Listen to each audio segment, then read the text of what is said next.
Hi, welcome to Q&A with RFSMART. My name is Sarah Archer, and today from Australia, I have Stephen Lewis with me. Stephen is the Director of Operations for Australia and New Zealand, and if you are an RFSMART customer, he may have done a demo or two for you as well. Stephen is an RFSMART expert. He's been in the industry for a while now. Stephen, do you know how many customers you've worked with? I would say somewhere between 600 and 700 over the time period.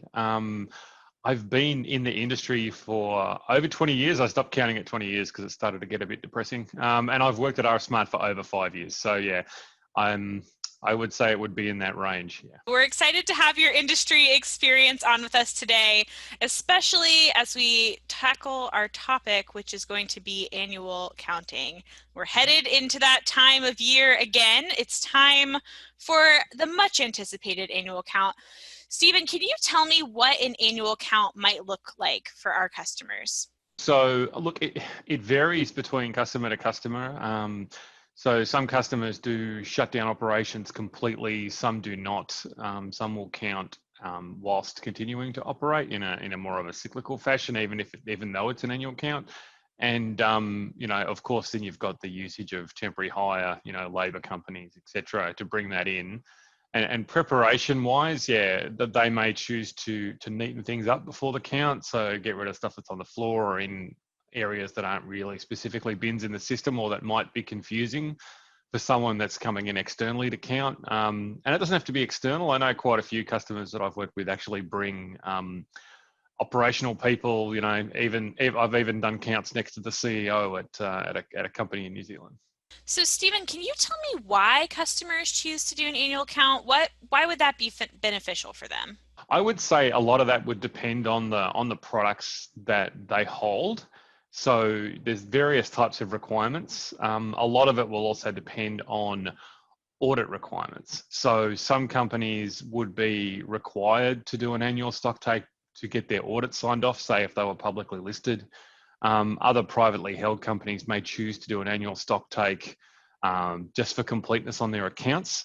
And as I say, sometimes it's regulatory, sometimes it depends on the items. So you may have, class 1 drugs or some sort of pharmaceutical item, say in the US, which would mean you would have various audit requirements. And it may also depend on the value of the items that you stock. But most importantly, I would say, is that some of the customers I've worked with have been able to move away from an annual count by getting the cycle counting certified by their audits. So, that's where a solution like RFSMART would come in and enable you to cycle count. But yeah, a lot of it, as I say, depends on the type of company and then the type of items that they stock. In North America, we typically see annual counts around the end of the year. In Australia, I know that the fiscal year actually ends around mid-year. No matter when you start counting, though, when should you be preparing to count, and what steps should you take to be prepared? Some of that would depend on whether you've done an annual count before or not. So if you have done an annual count before, your prep time will probably be shorter.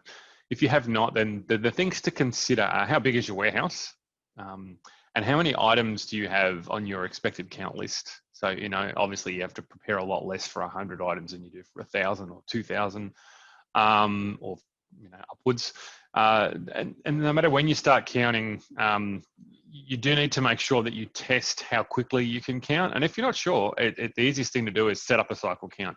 Do a short section, do one aisle, do one group of bays, and then you can kind of multiply that out to determine amount of time, and then maybe divide that by number of people if you can get more people involved.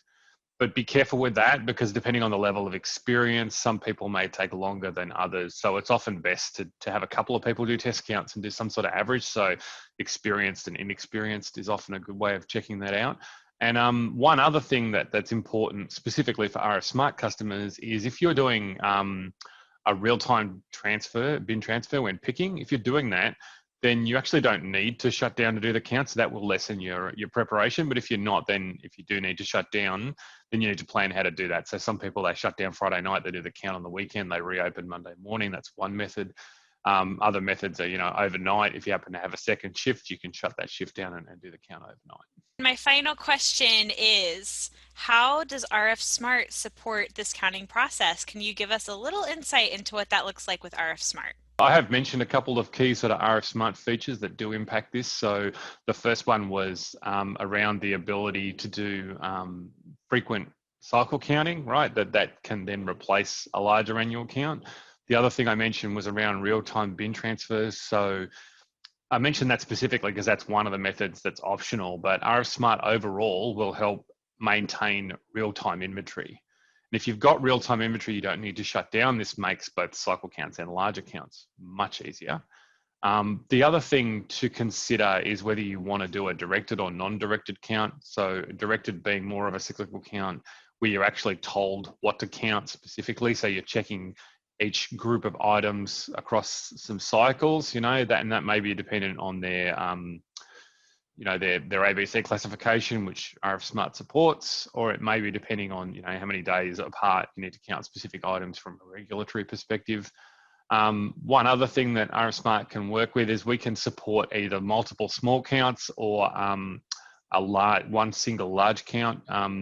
Multiple small counts are actually a lot easier to approve because you don't have as many lines to go through, but they can be a little more difficult to reconcile if you have the same item in multiple parts of the warehouse and like you're 2 down here and 2 up here.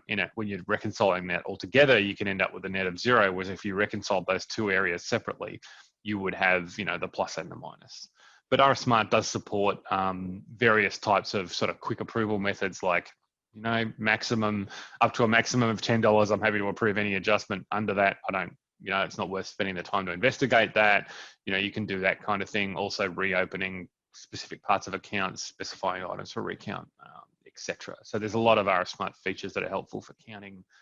And RFSMART also has a lot of materials around counting, so webinars and lots of other material in our knowledge base. Yeah, I was definitely going to say that if you are interested in learning more about counting, of course, if you're an RFSMART customer, you can access the knowledge base. We also have a great podcast episode on counting, so go ahead and check that out. That's available here on YouTube and anywhere that you like to listen to podcasts. Of course, we've got other webinars, other resources available.